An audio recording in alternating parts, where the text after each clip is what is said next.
Désolé, vous êtes le docteur Jenna Jacobs, n'est-ce pas? Oui, monsieur. Bienvenue à cette soirée. Merci.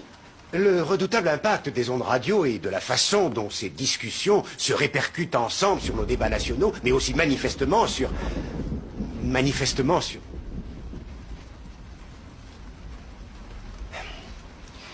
Excusez-moi, docteur Jacobs, vous êtes docteur en médecine? J'ai un doctorat. Un doctorat? Oui, monsieur. En psychologie?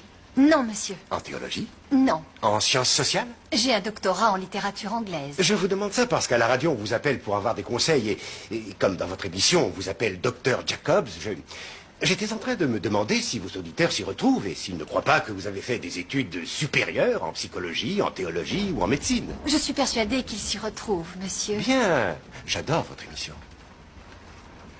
Surtout quand vous dites que l'homosexualité est une abomination. Ce n'est pas moi qui dis que l'homosexualité est une abomination, monsieur le président. C'est la Bible. Oui, c'est juste. Dans le Lévitique. 18, 22. Chapitre et verset.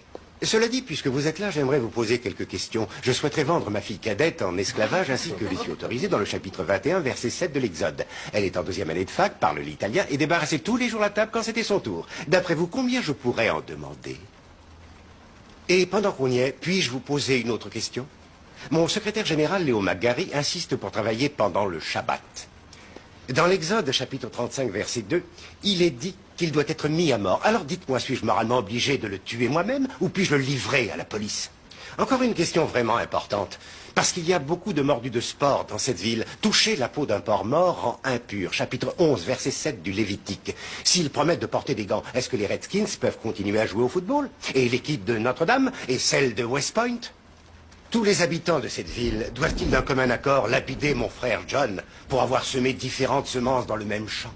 Dois-je brûler ma mère lors d'une réunion de famille car elle a osé porter des vêtements faits de 2 espèces de tissus? Réfléchissez bien à ces questions, voulez-vous. Encore une chose. Au cas où vous prendriez ce banquet pour la réunion mensuelle de votre club d'ignards coincés, sachez tout de même que dans cette maison, quand le président se tient debout, personne n'est assis.